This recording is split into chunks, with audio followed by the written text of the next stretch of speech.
여러분, 우리가 살다 보면 깨닫는 정체성이 있거든요. 내가 어떤 사람인지, 내가 누구인지, 그것을 깨닫는 시간들이 반드시 필요합니다. 그래서 그것을 어떤 전통에서는 득도라고 표현을 하기도 하죠. 그러나 우리는 참 주님을 만나는 구원의 시간, 그것을 정체성을 깨닫는 시간이라고 말을 합니다. 이게 없으면 그냥 남들 살아가는 대로 이렇게 쭉 따라가면서 살 수밖에 없습니다. 하지만 나를 창조하신 하나님을 만나고 나를 구원하신 예수 그리스도를 만나면 하나님을 알면서 또한 나를 알고 예수 그리스도를 만나게 되면서 나를 깨닫게 되는 순간들이 있습니다. 그러면서 우리 안에 있는 참 나를 발견하게 되는 것이죠. 자, 이런 우리가 주님을 만나는 시간이 있다고 한다면 또 우리가 배워야 하는, 우리가 들어서 배워야 하는 정체성도 있습니다. 우리가 어떠한 존재인지 알기 위해서 예수님께서 우리에게 뭐라고 말씀하시는지, 너는 무엇이다 라고 말씀하시는지 그런 예수님의 음성에 귀를 기울일 필요가 있다는 것이죠. 남들이 우리를 정의하기도 하고 우리를 무엇이다 라고 얘기할 때도 있습니다. 예전에 한의사처럼 이렇게 활동을 하시면서 또 몸을 잘 보신 어떤 남자 전도사님이 계셨어요. 이분이 아주 덩치도 크고 힘도 좋은 분이었는데 기회만 되면 꼭 오셔서 제 몸을 막 주무르면서 목사님 여기 만지면서 어깨가 안 좋은 것 같은데요. 그리고 또 이러고 만지신 다음에 머리가 요즘 아프죠? 그러세요? 그러면 저는 하나도 안 아픈데 머리가 요즘 아프죠. 이거 딱 여기 만져보면 금방 제가 압니다. 머리가 아프죠. 이렇게 되면 무릎이 안 좋아요. 이렇게 되면 허리가 안 좋아요. 그러면서 막 말씀을 하시는데 맞는 게 거의 없어요. 맞는 게 거의 없는데도 전 예의상 또 안 아픈데요 그러면은 또 죄송하니까 그러고 보니 제가 요즘 좀 두통이 있는 것 같네요 이러면서 그냥 이렇게 맞장구를 쳐드릴 때가 많았습니다. 세상이 우리를 보면서 너는 이렇다, 너는 이렇다라고 저렇다라고 말할 때가 있는데 사실은 맞지 않을 때가 참 많습니다. 마치 욥의 친구들이 다 아는 것처럼 욥을 판단하지만 사실은 아무도 욥을 이해하지 못했던 것처럼 정말 친하고 우리를 아는 것 같아도 우리를 제대로 알고 있지 못할 때가 참 많습니다. 여러분, 세상이 너는 부족해라고 말해도 예수님은 너는 충분하다고 말씀하시고요. 사람들이 너는 필요 없는 존재라고 말할 때에도 예수님께서 너는 목적을 위해서 이 땅에 보내진 하나님의 사람이라고 말씀하시는 겁니다. 그래서 우리가 세상이 아니라 예수님의 음성에 귀를 기울여야 우리의 정체성을 올바로 알 수 있습니다. 예수님이 주시는 정체성은 어떤 두루뭉술한 그런 정체성이 아닙니다. 선명하고 분명하게 우리가 어떠한 존재인지를 가르쳐 주십니다. 그래서 오늘 말씀에는 너희가 소금이다 라고 말씀하시고 너희가 빛이다 라고 말씀하십니다. 이것이 오늘 우리가 꼭 깨닫고 붙잡고 살아가는 힘이 되는 정체성이 되기를 간절히 소망합니다. 저는 정체성을 생각하면서 예수님이 우리를 무엇이라고 부르시는지에 대해서 가장 먼저 알고 싶었습니다. 그래서 찾다 보니까 오늘 찾게 된 본문이 오늘 본문 말씀입니다. 오늘 말씀 가운데 예수님께서는 첫 번째 13절에 너희는 소금이다 라고 말씀하십니다. 우리 본문 말씀이 그냥 소금에 대해서 이해만 해도 충분히 은혜가 되는 말씀이에요. 여러분, 우리가 소금이라고 말씀하실 때 우리가 생각하는 그 소금, 그거 맞습니다. 그거로서 이 말씀을 해석해도 충분히 이해가 되겠지만 예수님께서 이 당시의 소금이라고 말씀하셨을 때는 조금 다른 의미가 있다는 것을 우리가 생각해 볼 필요가 있습니다. 예수님께서 너희는 소금이다 라고 말씀하셨을 때 이 말씀을 듣는 사람들은 즉각적으로 이 소금이 얼마나 귀하고 중요한 것인지에 대해서 연관을 시켰을 것입니다. 맞아, 나는 귀한 존재지, 나는 비싸, 나는 소중한 존재야 라는 그런 생각을 했었을 거예요. 그러나 예수님께서 오늘 말씀하실 때 너희가 소금이다 라고 말할 때는 너희가 중요하다, 너희가 귀하다, 너희가 값어치 있다 이런 말씀을 하시는 게 아니었다라는 거죠. 사실 오늘 말씀은 당신이 귀합니다와 전혀 상관없는 이야기입니다. 우리의 정체성은 우리가 얼마나 귀중하고 소중한 존재인 그 가치보다 우리가 갖고 있는 것, 우리가 행하는 것과 더 깊은 관계가 있다는 말씀이에요. 다시 말씀드리자면 믿음이 있느냐라고 물어보시는 거고요, 믿음의 행위가 있느냐라고 주님께서는 우리에게 정체성 가운데 물어보시는 겁니다. 그게 없으면 우리는 소금도 아니고 빛도 아니라는 말씀이죠. 제가 이 말씀을 사실 저는 처음 전해봐요. 소금과 빛은 다 한 번씩 설교를 해볼 만할 텐데 제가 아무리 찾아봐도 제가 마태복음 이 말씀으로 설교를 해본 적이 없더라고요. 그래서 소금에 대해서 다시 한번 이렇게 연구를 좀 해보고 찾아보게 되었는데 생각보다 전혀 몰랐던 내용들이 많아서 제가 깜짝 놀랐습니다. 죄송하지만 제가 생각보다 굉장히 무식합니다. 저는 이번에 굉장히 많이 깨닫게 되었어요. 여러분, 로마라는 제국이 여러 가지 힘이 있고 여러 가지 원동력이 있습니다. 그들 군사력도 있고 그들의 그 문화도 있지만 그 힘의 바탕을 보면 몇 가지 안 되는 중요한 물질들이 있습니다. 그 중에 하나가 뭐냐면 소금이라는 거예요.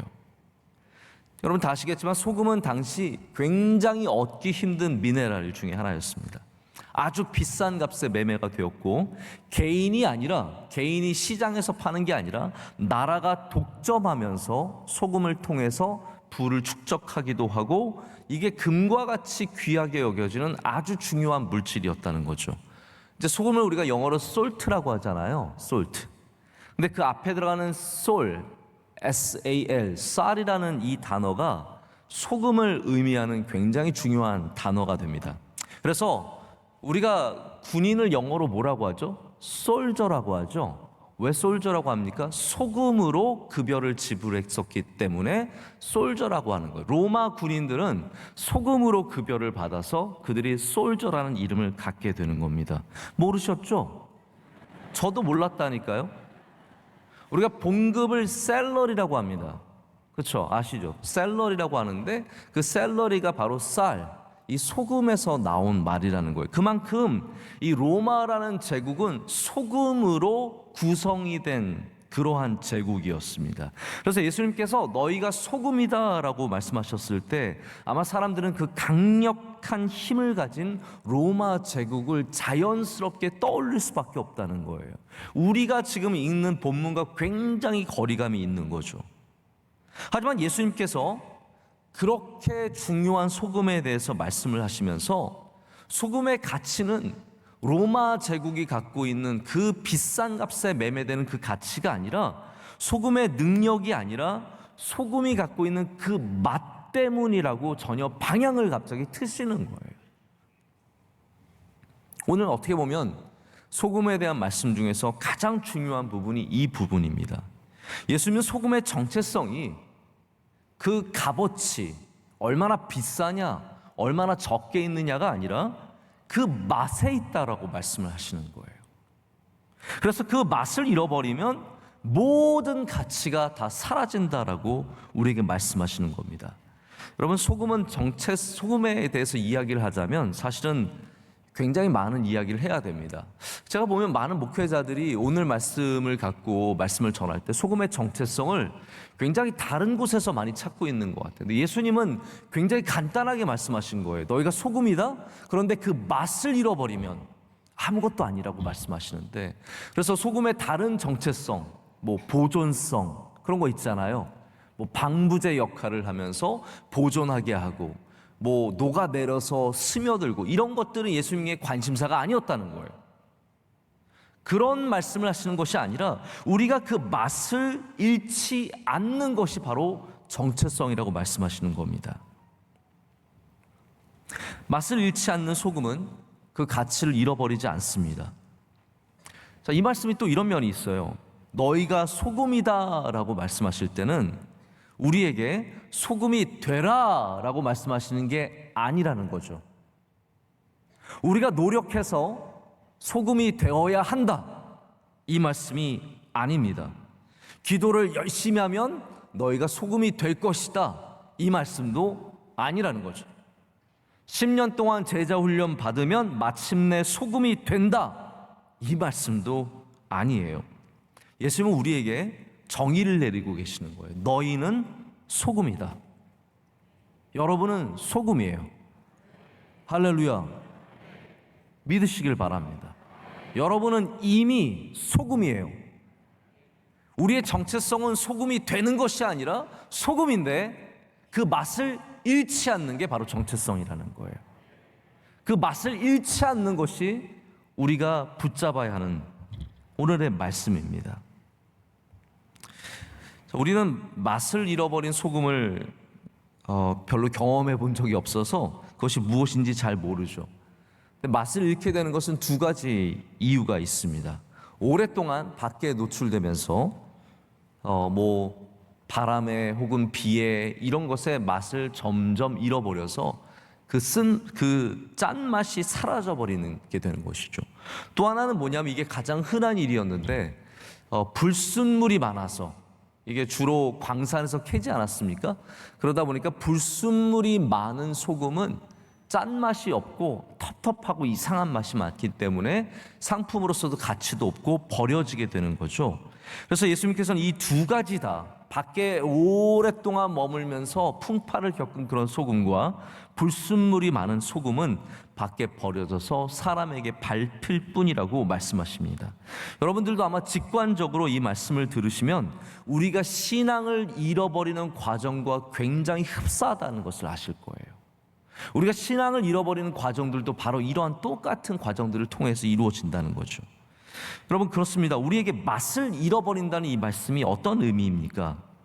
그것은 그리스도인들에게, 예수님의 제자들에게 믿음을 잃어버린다면과 똑같은 말씀이라는 거죠. 제가 한 주석을 보니까 맛을 잃는다는 의미가 어리석다는 의미래요. 더 나아가서는 하나님을 아는 지식이 없다라는 그러한 말씀이다라고 설명을 합니다. 자, 우리가 소금이라면 우리 가운데 하나님의 나라에 가치 있는 소금들은 어떠한 소금이겠습니까? 맛을 잃지 않은 믿음이 있는 그리스도인들이라는 거예요. 하나님의 나라, 자, 로마 제국과 완전히 대비되는 여기 또 다른 킹덤, 나라가 있습니다. 하나님의 나라에 소금으로서 그 존재의 가치는 바로 그 맛에, 그 믿음에 있다라는 거예요. 하나님의 나라에 중요한 사람, 하나님의 나라에 큰 사람이 누구냐고요? 믿음 있는 사람이라고요. 로마 제국에는 소금이 귀한 것처럼 하나님의 나라에 소금된 존재는 바로 믿음 있는 사람이라는 겁니다.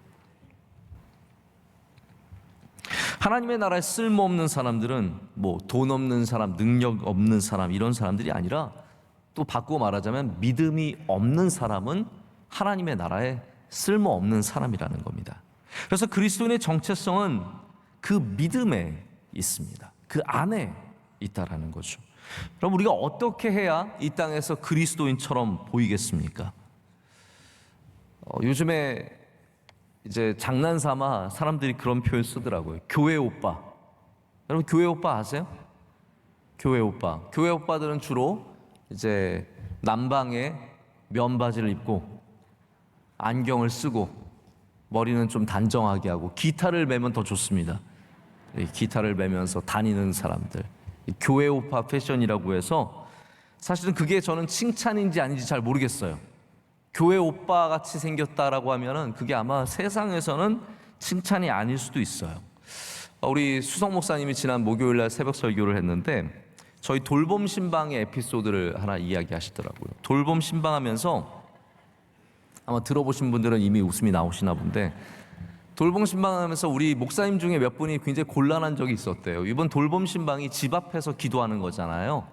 또 어떤 분들은 문고리를 잡고 기도하거든요. 그래서 문고리 신방이라고 하는데, 그러다 보니까 어떤 사람들이 112에 신고를 한다는 거예요.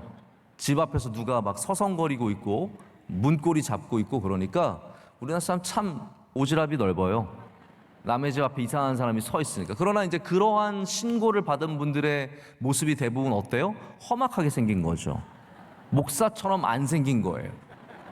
뭔가 나쁜 짓을 할 것 같이 생겼기 때문에 그랬다는 거죠. 그러면서 우리 수석 목사님이 자기는 심지어 집을 잘못 찾아갔는데도 목사님이냐고, 바로 들어오자 목사님이냐고 물어봐서 자기는 참 목사처럼 생겼다라는, 그게 자랑인지 모르겠는 그런 이야기를 하더라고요. 그럼 뭐가 자랑일까요? 사람들이 뭐 만났을 때 목사님은 목사님처럼 안 생기셨어요. 그럼 그게 자랑일까요? 아니면 목사님은 목사님처럼 생기셨어요. 여러분, 장로님은 장로님처럼 생겼고 권사님은 권사님처럼 생겼고, 여러분 보시면 아시겠습니까? 사실 우리가 어떻게 생겼는지로 정체성을 말할 수는 없습니다. 그 맛에 있죠. 맛이 느껴지느냐, 아니면 전혀 그리스도의 믿음의 맛이 느껴지지 않느냐. 여러분, 만나보면 우리는 그 맛을 알 수 있습니다. 이야기를 나눠보면 그 맛이 느껴집니다. 우리 교회에 와보면 교회의 맛이 느껴집니다. 그 안에 맛이 느껴져야 된다라는 거예요. 우리 정체성은 바로 거기에 있기 때문입니다. 여러분, 더 크게 말하자면 교회는 소금이 되어야 합니다. 예수님께서 너희는 이라고 말씀하시는 것을 주목해 보십시오. 그것은 너 한 명이 아니라 우리가, 바로 너희가, 우리 모두가 소금이라고 말씀하시는 거예요. 예수님을 따르는 우리 모두에게 주시는 말씀이라는 겁니다. 그래서 우리는 이 로마 같은 세상에도 이 소금의 귀중함이, 소중함이 맛에 있다는 것을 기억하면서 그렇게 행하는 교회가 되어야 합니다. 맛을 내는 교회가 되어야 합니다. 여러분 아시겠지만 우리 교회 지하에 있는 카페의 이름이 솔트마인입니다. 솔트마인은 무슨 뜻입니까?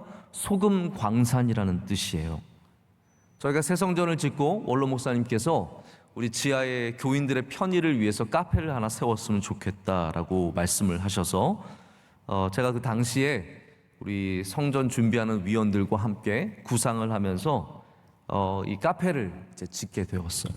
그때 이름을 지어야 하는데 제가 기도를 하면서, 많은 생각을 하면서, 우리 또 청년들과 회의를 하면서 어떤 이름을 지었으면 좋을까라고 마음을 갖다가 그때 이제 기도하면서 떠오른 이름이 솔트마인이었습니다. 제 마음에는 우리 교회가 소금 광산처럼 끊임없이 주님의 귀한 제자들을 길러내는, 주님의 정체성, 그리스도인의 정체성을 가진 사람들을 길러내는 그러한 광산이 되고 싶은 마음이 있었거든요.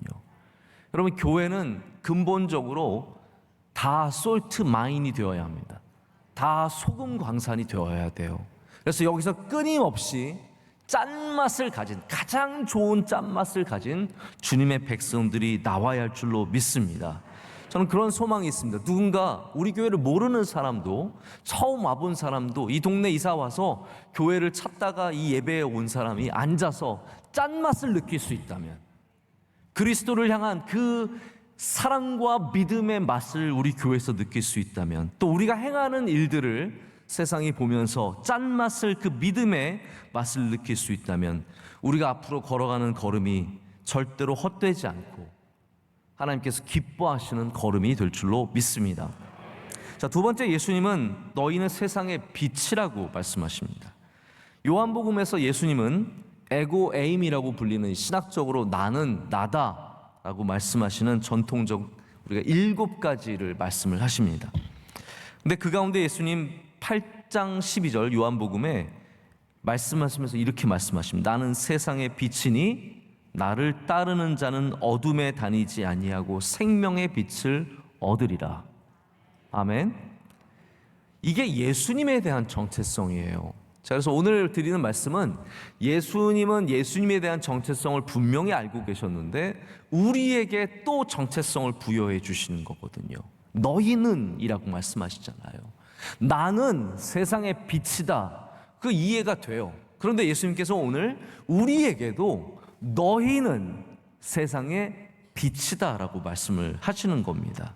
이게 여러분 참 대단하지 않습니까? 예수님의 정체성과 우리의 정체성이 같다라는 거죠. 그러나 다른 점이 있다면 예수님께서는 빛의 근원이 되시고 우리는 그 빛을 이 땅 가운데 비추는 세상의 빛이라는 것이죠. 여기 빛이 갖고 있는 정체성, 그 특징이 무엇입니까? 오늘 예수님께서 마태복음 5장에 주시는 빛의 정체성의 특징은 뭐냐면 사람들을 인도하고 우리가 찾고 있는 것들 찾을 수 있도록 발견하게 하고 또한 우리의 눈을 밝게 해주는 것에 그 정체성이 있습니다. 그래서 16절에 결론적으로 예수님께서 이렇게 말씀하시는 거거든요. 너희 빛이 사람 앞에 비치게 하여 그들로 너희 착한 행실을 보고 하늘에 계신 너희 아버지께 영광을 돌리게 하라. 이것이 오늘 빛이라고 말씀하시는 우리에게 주시는 사명입니다. 자, 근데 우리는 먼저 우리가 참 빛의 의미를 많이 잃어버렸다는 사실을 좀 생각을 해봐야 합니다. 우리 부목사님 한 분이 저한테 소개해 준 책이 있었는데, 이 책은 독일인 크롭 베네슈라고 하는 분이 쓰신 책이에요. 그 책의 제목이 우리의 밤은 너무 밝다예요. 우리의 밤은 너무 밝다. 이걸 한번 우리가 관심을 가져볼 필요가 있어요. 왜냐하면 현대 사회가 너무 과도한 빛 때문에 많은 부작용을 겪고 있다라고 이분이 지적을 하면서 경고를 합니다.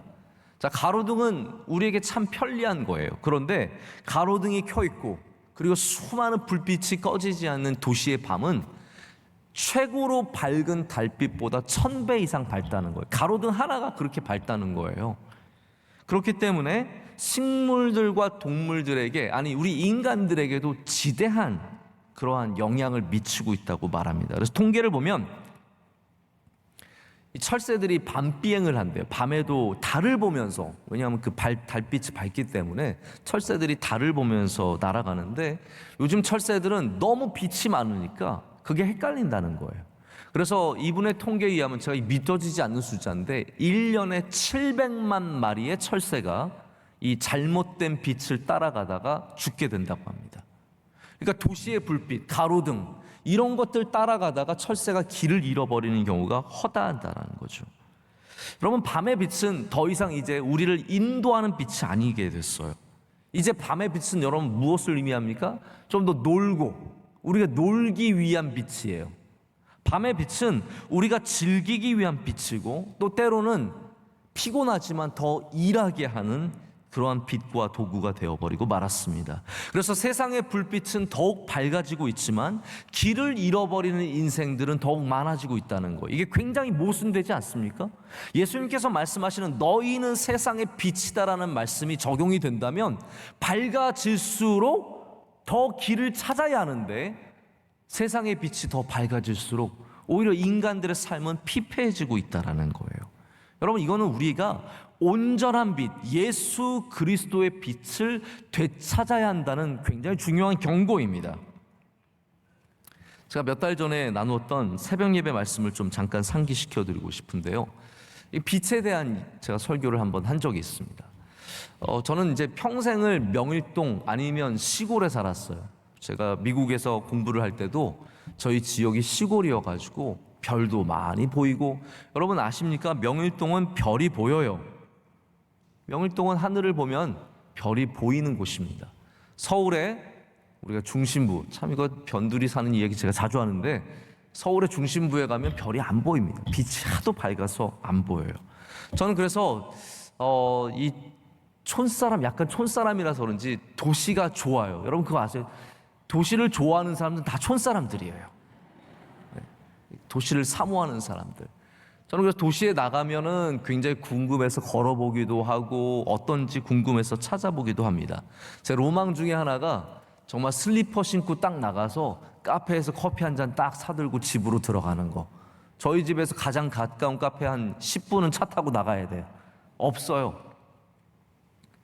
근데 제가 한국에서 혹은 해외에서 이렇게 도시에 머물 때마다 밖에 나가보면 굉장히 가슴이 아픕니다. 왜냐하면 그 밝고 환하고 아름다운 도시에 정말 사실은 굉장히 추하고 굉장히 더러운 모습들이 많이 있기 때문입니다. 몇몇 사람들이 밤 늦은 시간에 길거리 저 구석에서 구토를 하고 있습니다. 술을 너무 많이 비틀비틀 거리면서 다니는 사람들이 많고, 그리고 유흥업소들로 사람들을 끌고 가자는 수많은 전단지들이 나눠지고 있는 거죠. 이걸 말씀을 드리고 싶은 거예요. 밝지만 아름답지 않은 곳이 너무나 많습니다. 밝지만 아름답지 않아요. 그래서 제가 깨달은 것이 뭐였냐면, 가장 빛나는 곳이 가장 아름다운 곳은 아니라는 거예요. 오히려 유흥가와 물질주의가 사로잡는 곳이 바로 그런 곳이라는 겁니다. 이스라엘의 역사를 봐도 마찬가지입니다. 이스라엘의 역사 속에서 가장 번성했던 때가 언제입니까? 우리는 늘 다윗이라고 생각하지만 사실은 그렇지 않거든요. 다윗 때보다 더 번성했던 때가 솔로몬의 때. 하나님에게는 다윗의 때가 가장 귀한 때지만 역사적으로 본다면 솔로몬의 때는 다윗의 때와 또 비교할 수 없는 번성함을 갖고 있었습니다. 솔로몬의 시대가 가장 환하고 밝았어요. 하지만 그의 시대가 가장 아름다웠던 것은 아닙니다. 그래서 우리의 삶 속에서도 마찬가지입니다. 여러분이 가장 밝은 그때가 가장 아름다운 때가 아닐 때가 참 많습니다.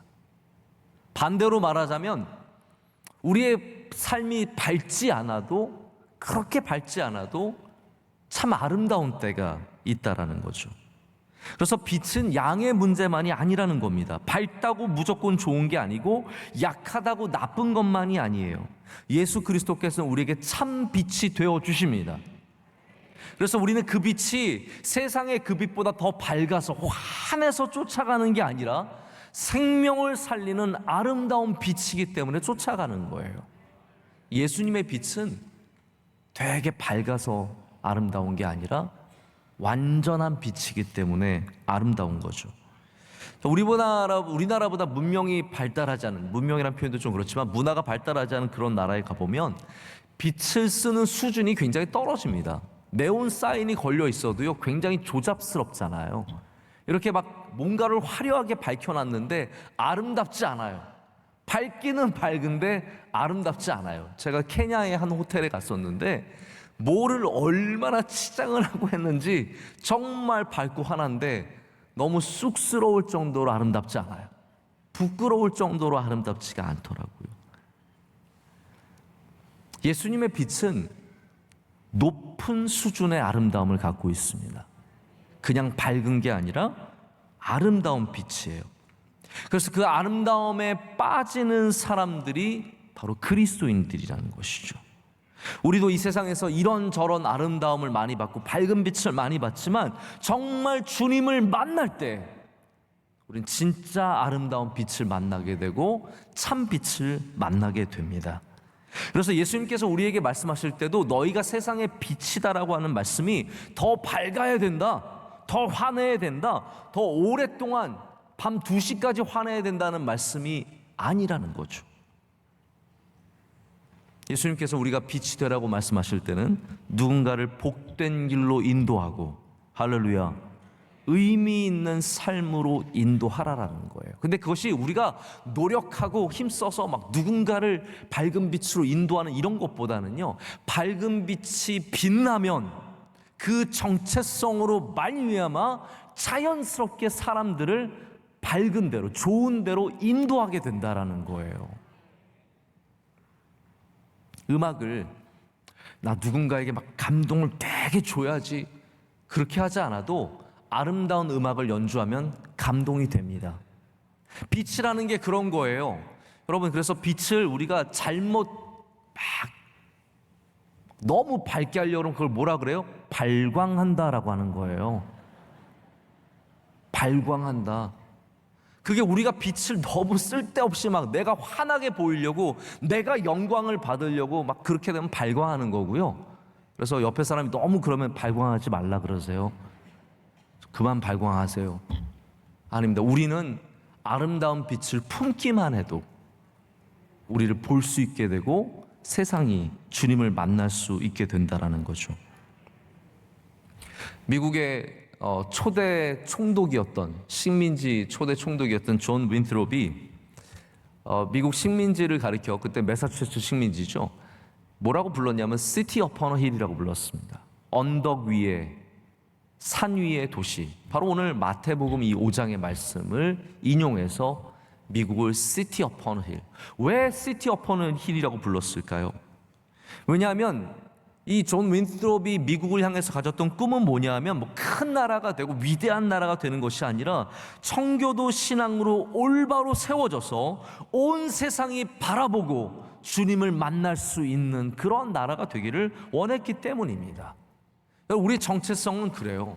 환한 빛이 아니라 바로 바른 빛, 참 빛, 예수 그리스도를 비추는 빛입니다. 기독교 저자로서 많은 영향력 있는 책을 쓰신 리 스트로벨이라고 하는 작가가 있습니다. 이분은 제가 이런 표현이 적절한지 모르겠는데 아주 독실한 무신론자였어요. 무신론자도 독실해질 수 있어요. 이분은 시카고에서 가장 잘 알려진 시카고 트리뷴이라고 하는 신문의 기자였습니다. 근데 한 번은 가난한 사람들에 대해서 기사를 써야 돼서 이분이 미국에 있는 시카고에 있는 구세군 센터에 가서 2주 동안 먹고 자고 하면서 이분들이 어떻게 가난한 사람들을 돌보는지를 이제 좀 살펴보게 됐어요. 아주 오랫동안 살펴본 거죠. 근데 이분이 2주 동안 거기에 지내면서 아주 충격적인 경험을 했습니다. 2주 동안 이 봉사하는 수많은 기독교인들, 그리스도인들을 보면서 이분이 뭘 경험하게 되면 이 사람들이 진짜구나 라는 걸 경험을 하게 된 거예요.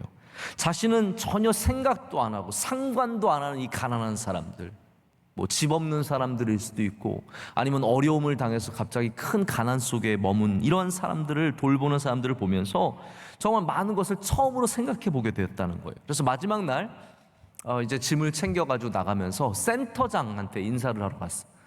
수고하셨다고, 제가 2주 동안 많은 걸 봤다고, 좋은 기사로서 내가 보답을 하겠노라고 그렇게 인사를 하고 나가려고 하는데 이 센터장이 여자분께서 이렇게 물어보셨대요. 리, 당신에게 예수님은 어떤 분이세요? 이렇게 물어봤대요. 근데 보통 이분은 이렇게 얘기를 해요. 자기는 굉장히 공격적인 무신론자였기 때문에 누군가가 자기한테 뭐 예수님 얘기하려고 그러고 예수님 전하려고 하면 얼굴에 침을 뱉었대요. 그 정도로 예수님에 대해서 이야기하는 것조차도 싫어했던 사람이라는 거예요. 근데 이분이 2주 동안 하도 이분들이 정성껏 가난한 사람들을 돌보고 섬기는 걸 보면서 처음으로 자기가 누군가가 예수님에 대해서 물어봤을 때 진지하게 생각을 해보게 됐다는 거예요. 그래서 예수님이 당신에게 누구세요라고 물어봤을 때 처음으로 생각을 하면서 예수님을 생각하게 되면서 차차 하나님께서 이분 가운데 역사해 주셔서 회심하게 되고 마침내는 그리스도인이 되었어요. 그래서 이분이 쓰신 책들이 굉장히 그런 면에서 도전이 많이 돼요. 예수는 역사다. 예수는 그냥 우리의 신화가 아니라 실제로 하나님께서 이 땅 가운데 이루신 역사라는 그런 책을 썼고, 기적은 있다. 이런 책들로서 지금도 믿지 않는 사람들에게 복음을 전하는 일들을 하고 있어요. 근데 이분이 이 이야기를 하는 이유가 있어요. 착한 행실, 오늘 말씀에도 이제 착한 행실이 나오거든요. 이 빛과 착한 행실은 굉장히 중요하게 연관이 되어 있습니다. 빛이라는 것은 그냥 밝게 빛나는 것이 아니라 우리가 그 빛이 되려면 착한 행실로서 하나님에게 영광을 올려드려야 되거든요.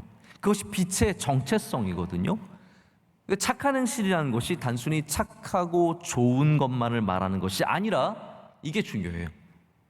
이분이 이야기하는 헬라어 어원을 보면 착하다라는 표현은 그냥 좋은 것, 착한 것만이 아니라 매력적인 것, 마음을 끄는 것, winsome, attractive 이런 단어라고 이야기를 합니다. 자, 제가 이런 말씀을 드리고 싶은 거예요. 저도 교회 목회를 좀 하다 보니까 이런 생각을 해봐요. 우리가 착한 일을 한다고 세상이 박수 쳐주는 시대는 지나갔습니다. 옛날에는 교회가 그래도 교회가 착한 일을 하잖아. 교회가 고아원도 많이 세우고 교회가 과부들도 돌보고 교회가 노인들도 돌보고 교회가 이런저런 좋은 일을 많이 하잖아요 라고 말하면 세상이 박수 쳐줄 줄 알았는데 아니에요. 세상은 오히려 더 냉담해요. 교회가 아무리 좋은 일을 해도 냉담해요. 그렇다면 우리가 착하고 좋은 일을 하더라도 지혜롭게 해야 됩니다. 할렐루야. 왜냐하면 그 착한 행실이 하나님께 영광을 올려드리는 것이 목적이기 때문이에요. 착하고 좋은 일을 하더라도 이 세상 가운데 세상의 빛의 역할을 감당하는 지혜로움이 있어야 된다라는 거예요. 제가 바라기는 우리 교회가 여러분들이 세상의 빛이 되어서 착한 행실을 통해 하나님께 영광을 올려드리길 바랍니다. 근데 그러기 위해서는 그냥 착하게 살자가 아니에요. 그냥 좋은 일을 하자가 아닙니다. 지혜로워져야 합니다. 여러분의 정체성을 분명히 아시고 여러분이 뭔가 정말 하나님께 영광이 되는 그런 좋은 일들을 할 때 그 일들을 통해서 많은 사람들이 주님께로 인도함을 얻게 될 줄로 믿습니다. 제가 말씀을 맺습니다. 이 짧은 시간에 두 가지 정체성을 다 말씀을 드리려고 하니까 사실 굉장히 좀 부족한 감이 없지 않아 있습니다. 저도 준비하면서 조금 답답하고 아쉬운 마음이 있었습니다. 하지만 만약에 여러분들이 이 두 가지 정체성을 오늘 다 가져가신다면 저는 정말로 감사하고 만족할 수 있습니다. 근데 예수님께서 이걸 기억하셨으면 좋겠어요. 우리에게 너희는 소금이고 너희들은 빛이야 라고 말씀하지 않으셨습니다. 다시 말씀드리자면 예수님은 우리에게 이 두 가지 정체성을 함께 주시는 겁니다. 너희는 소금이고 너희는 빛이라는 거예요. 그래서 우리가 소금만 붙잡지 말고 빛만 붙잡지 말고 소금과 빛이 함께 되어야 합니다. 이게 외우기 쉬워요. 경상도 사람이 쌀을 잘 못 발음한다면서요? 살이라고 하잖아요. 살을 잘 씻어라. 근데 살이에요. SAL입니다. Salt and Light. 여러분 이 세상에서 살이 되십시오. 이 세상에서 여러분들이 살의 정체성, 바로 소금과 빛의 정체성을 잃지 않고 살아간다면 여러분들을 통해서 주님께서 영광을 받으실 것이며 많은 사람들이 구원함을 얻고 복된 삶으로 인도함을 받는, 그래서 여러분들 우리가 주신 그 사명을 감당하는 우리도 참 그리스도인이 되며 누군가를 참 그리스도인으로 되게 하는 주님의 귀한 제자들이 될 줄로 믿습니다. 기도하시겠습니다. 하나님 아버지 감사합니다. 우리를 부르시고 우리를 세상의 소금으로 세상의 빛으로 가르쳐 주시니 감사합니다. 하나님 몰랐던 우리의 정체성, 우리가 잊고 살았던 우리의 정체성을 다시 붙잡습니다. 오늘 다시 깨어나 우리의 소금됨을 잊지 않게 하여 주시고 우리의 빛됨을 잃지 않게 하여 주시옵소서. 예수님의 이름으로 기도드립니다. 아멘.